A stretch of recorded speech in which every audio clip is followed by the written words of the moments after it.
Grief does weird things to people, and I don't think I can blame many people on r/AmITheA for their actions due to grief. Let me know what you think of its role in our first story today. G'day there guys, it's your main man Markee, and welcome back to another episode of r/AmITheA.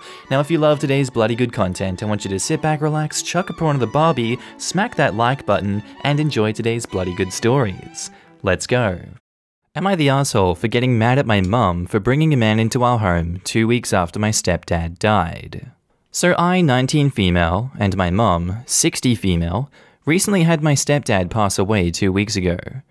He's been in my life since I was 10, and I loved him so much, and the whole situation of his passing was traumatic, because he passed away in her arms and we're grieving. I've been taking care of my mum because I feel I need to. Making sure she takes her heart medicine, making sure she eats and drinks water every day, just overall being as helpful for her as I can. Well, I left the house today to go out with my boyfriend. I told her I'd be coming home later in the night. Normally, I come home pretty late, and I didn't text her today because I assumed she would be sleeping. Long story short, I came home tonight to see an unfamiliar car in my parking spot in our driveway at 11 PM. I was confused, but just thought that it was one of her girlfriends. I looked in the window to the living room and saw a shirtless man. I went to open the door, but it was locked, and I heard my mum whisper, "We weren't doing anything, okay?" I am shocked and confused. She opens the door and I just looked at her and said, "What the hell is going on?" Normally, I wouldn't speak to my mum in a disrespectful way, but I couldn't hold myself back this time. I looked at the man sitting on the couch and realized it was my biological dad's, my mum divorced him and we still love her, ex-best friend, who my dad and mum have known since they were 16. He recently divorced his wife and rekindled his friendship with my mum. I went off and started asking them why they were doing that crap in my stepdad's home. Yes, I know he's passed and is not coming back, but it seems gross to me that she would do that so soon in the home that was my stepdad's before it was ours. I just couldn't believe what I was seeing.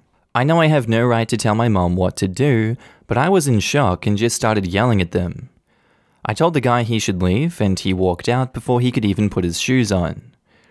After he left, my mum just laid down on her bed and stayed silent. I was asking her why she thought that was a good idea, and why she had to bring him into our home for a late-night booty call. She stated that my stepdad was in bad health, which is true, and they hadn't had sex in over a year, and she never planned for that to happen with the guy she invited here. I want to tell my older sisters what happened so I can know what to do, but I'm conflicted. And edit, in the end of our disagreement, I told my mum I respect her opinion, and she can do as she pleases, but just not to bring him to our home, which she agreed to. I understand that she has needs and will cope as she sees fit, and I can respect that, but I don't agree with it. Edit 2, I felt the need to add that my stepdad was the most amazing thing that ever happened to my mum and I. He was there for us when no one else knew how, after my mum separated from my dad. My dad wasn't the greatest towards her, and she had to leave. My stepdad took on the job of being a dad when he never had a kid himself. He made our home warm and loving, and did everything he could for us. We wouldn't have this home if it weren't for him. We wouldn't have anything.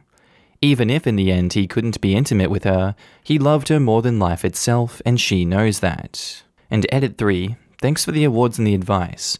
I talked it all over with my mum, and we're back to being civil. I know I was in the wrong with the way I acted, and know better than to disrespect my mum like this.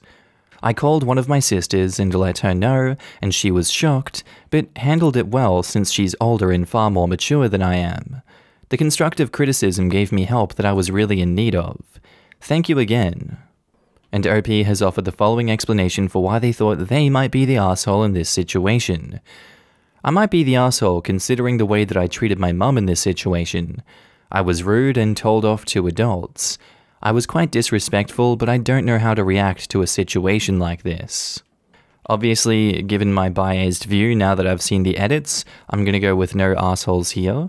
It could have easily been an everyone sucks here judgment if I hadn't seen the edits and seen that you fixed the situation, but now we know things resolved well. I'm gonna say you weren't the asshole for your actions, she's not the asshole for her actions, even if you don't agree with them. Yes, people have needs, emotional, physical, and intimate. And it can be hard to navigate situations like this, especially when you're confronted with it and you're still grieving the loss of someone so important to you. I can absolutely respect that. You're well within your rights to be upset. She's within her rights to be upset. And this just feels like a normal fight. No bad blood there. So no assholes here. Now in the comments, the only creepy cat says, no assholes here. I absolutely see why this upset you. It would upset me too if I was in that situation. I can also see that your mum was sad and turned to a friend for comfort. It wasn't a great move on your mum's part to let you find out about it, but I cannot imagine that it was on purpose. And OP replies, thank you. It's just a bad situation overall. And they reply again, I'm very sorry for your loss. Also, very proud of you for supporting your mum so well. And grief does weird things to people. I'm sorry for your loss, OP. Unapproved Activities says, no assholes here. Your mum is grown. She's grieving and lonely. If her husband was in bad health for a year, then she may have been lonely longer than just these 2 past weeks. Seeking out male companionship for comfort is probably a bit self-destructive so soon, but it isn't inherently wrong. It feels like betrayal to you, and I get that. I really do. But it isn't actually betrayal. She can be self-destructive if she wants to because she's an adult.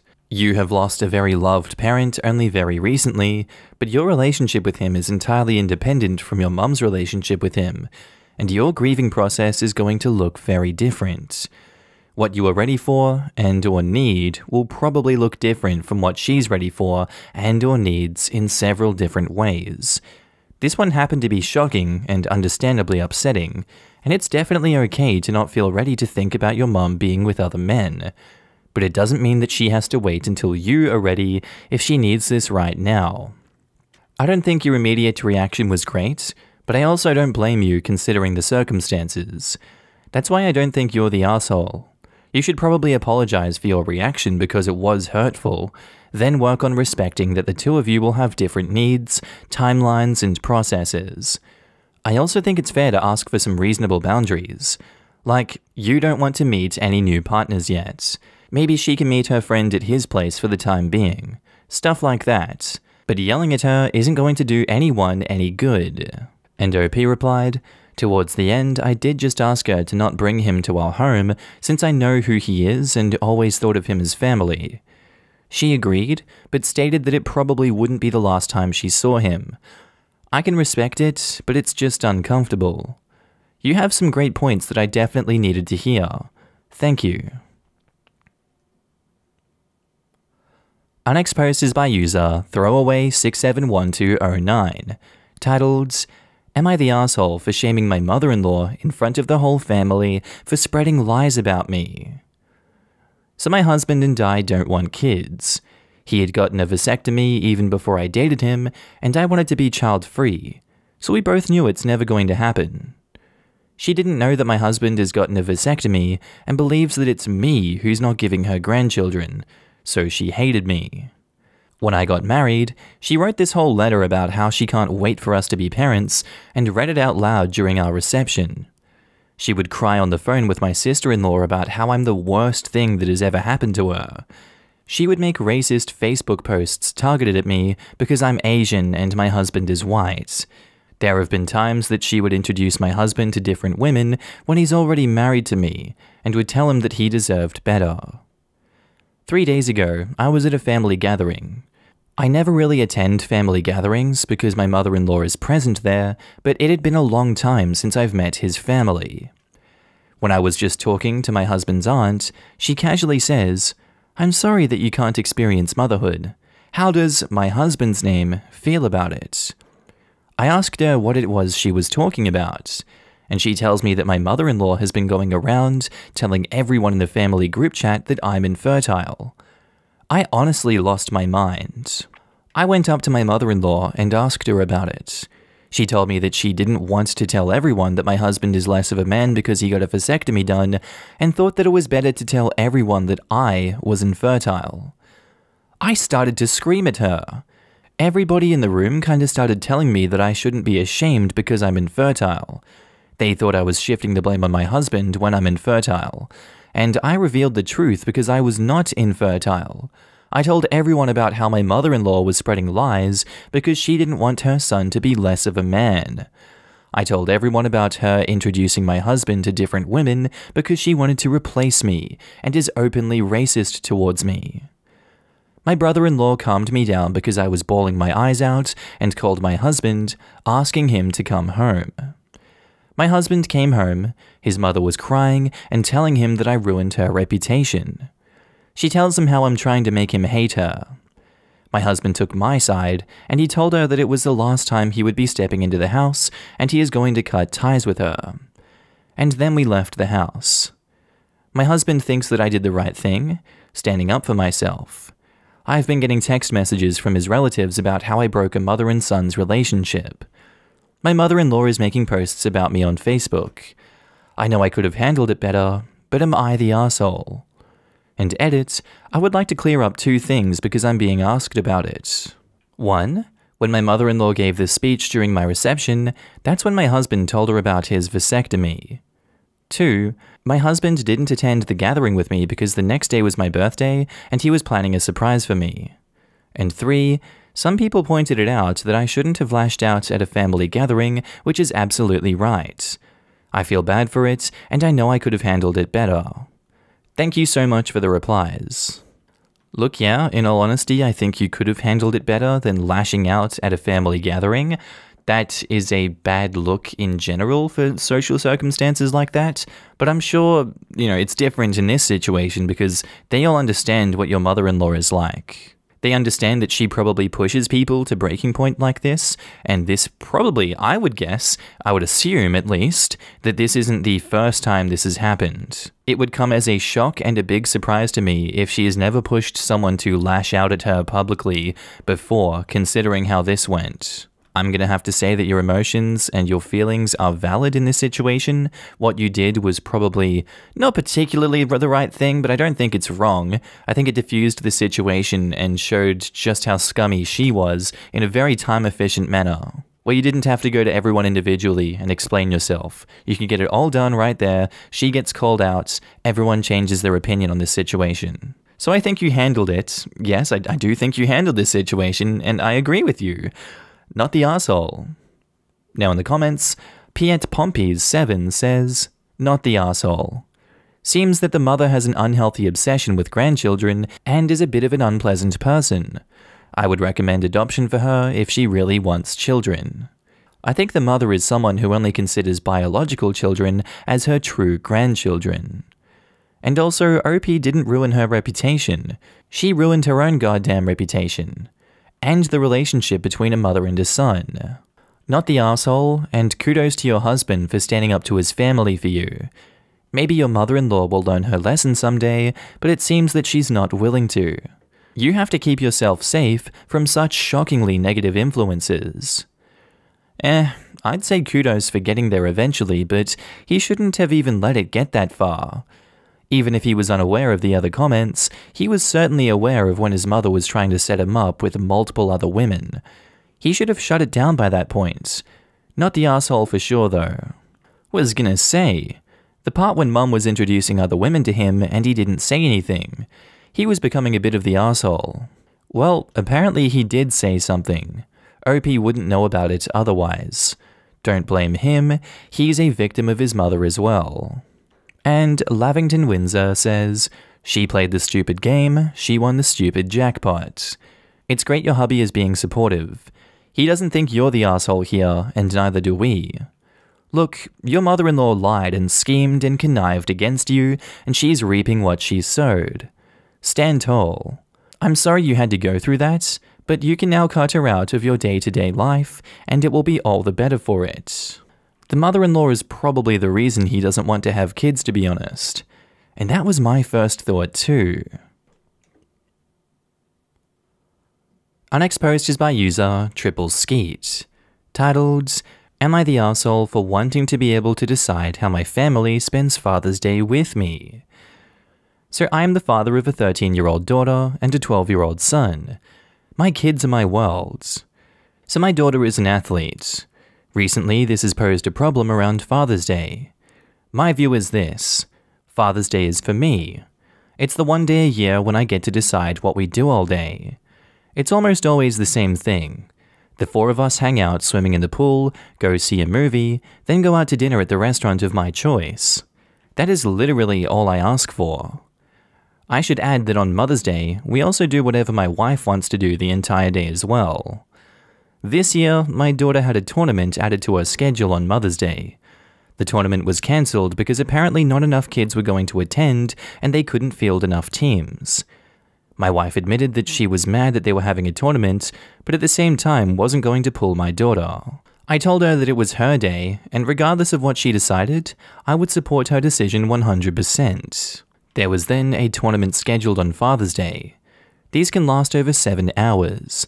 I wanted to pull my daughter from it originally, and this caused a conflict with my wife. She felt my daughter had made a commitment to the team and should show up and play. For the record, she plays in a new tournament almost every week. We argued about it for a bit, and we agreed that we'd let my daughter decide. My daughter decided she should play the first game of the tournament and then leave.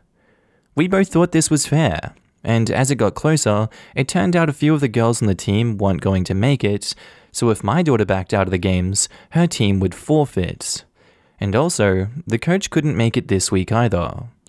At this time, my wife told my daughter that it was still her decision, but if she left after the first game, my wife wouldn't be happy about it. To make peace, I told my daughter to just play the whole tournament and don't worry about it.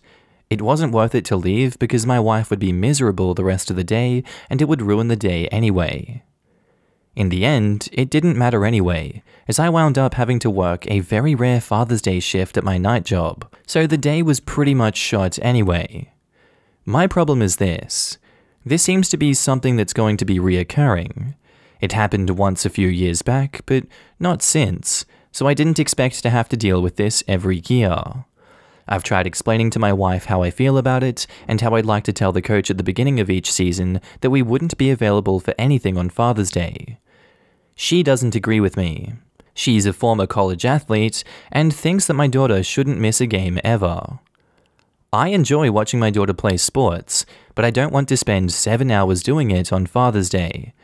So am I the asshole for wanting to be the one that determines what my family does with me on Father's Day without having to deal with attitude or anger if they don't agree? Am I asking too much to let my kids skip one tournament a season so that I can have my day? I think you can get off with this one because in both of these instances where you've brought up tournaments, so many people have backed out, the coach included. The only one who seems to have any huge commitment to this are the rest of the ones that didn't back out, which seems to be a small percentage if the tournament gets cancelled every time, and your wife. And just because your wife was a college athlete doesn't mean that your daughter has to be a college athlete too. Your daughter doesn't have to attend every single goddamn game when there's a trend of people missing out on them all the time. Even your wife admitted that she was mad that they were having a tournament on Mother's Day but wasn't going to pull your daughter. That's honestly fine, that's her decision. But at the same time, I don't think you can dictate what happens on Father's Day when you want to. I do think that if she wants to play on a tournament on Father's Day, you can ask ahead of time if they can schedule her off and if she wants to do that. But if she wants to play a tournament on Father's Day, I think her needs come before yours, even if it is Father's Day. Ultimately, I feel like you'll find the best solution for this one. I don't think you'll screw your daughter and your wife over here. I do think you have good intentions. I'm going to go with no assholes here, but it's kind of skating thin ice if that control that I want to do this on XYZ goes unchecked further into the future. Now in the comments, Highwood Shady says, not the asshole. Scheduling a tournament on Mother's or Father's Day just creates a headache for the kids on the team. Your annoyance is understandable, but the problem lies with the adults who schedule the tournament, not the kids on the team. I can appreciate all perspectives. You want a day to yourself with your family, your daughter doesn't want to let down the team. And I think it's worth OP pushing back against this scheduling for future years, with the team and the tournament organizers. Look how many other kids skipped it, and the coach too. It's not a fair time to have a tournament. Kids' sports have gotten so out of control. If they're doing a 7-hour tournament every weekend, That feels like way too much. Let kids be kids sometimes, and if the coach that scheduled it can't even make it, then the kids shouldn't have to either. I feel like they should have not gone just so the other kids on the team didn't feel pressured too. Proud Boomer says, no assholes here, but get over the whole I decide what happens today thing. Father's Day is about a hug and a kiss, a card, and maybe a gift. My kids decide Father's Day because without them, it would just be another Sunday for me. I'm glad someone said it. Right? You're not king for the day. And SJS Corgis says, in my opinion, you're the asshole. As a parent, the needs of your children should come first. What is stopping you from celebrating being a father another day? A day that will work for everyone. What do you do for your father or father-in-law for Father's Day? How do you celebrate Grandparents' Day? Being an adult can suck because life is full of compromises. And OP replies, since you asked the question, during the week, I work. On the weekend, more sports. It's either that day or nothing. I call bull on this. There are other days within the space of a year when sport isn't scheduled. Do you not have public holidays in your country? School holidays? Gaps between sports seasons? You're acting like Father's Day is the only globally recognized day that fathers are allowed to spend with their children. If this really matters to you, you could do it.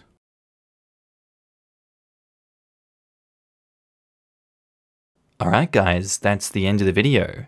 Friendly reminder that I'm now posting daily on my second channel, Markee 2.